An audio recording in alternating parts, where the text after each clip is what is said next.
আজকে মাকে বললাম দাও আমি রান্নাটা বসিয়ে দিই, তুমি তো কাজ করছো আর দেরিও হবে আর রাতও হয়ে গেছে অনেক, তাই ভাবলাম আমি রান্নাটা বসিয়ে দিই। আর এদিকে যা ঠান্ডা পড়েছে, প্রচুর পরিমাণে ঠান্ডা পড়েছে।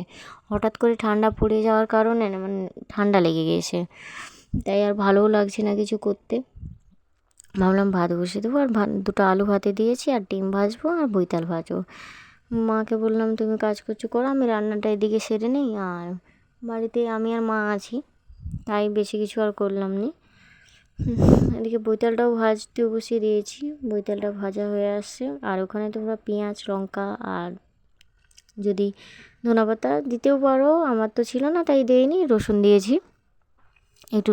বৈতাল যদি না মিষ্টি হয় একটু চিনি দিয়ে দিতে পারো, চিনি দিয়ে একটু মিষ্টি মিষ্টি মিষ্টি লাগবে, ভালো লাগবে। বৈতাল ভাজতে ভাজতে আমি ডিমটাকে ফাটিয়ে নিয়েছি, তাই ডিমটা ফাটানোর পর বৈতালও ভাজা হয়ে গেল। বৈতাল ভাজা হওয়ার পর ডিমটাকে ভেজে নিয়েছি।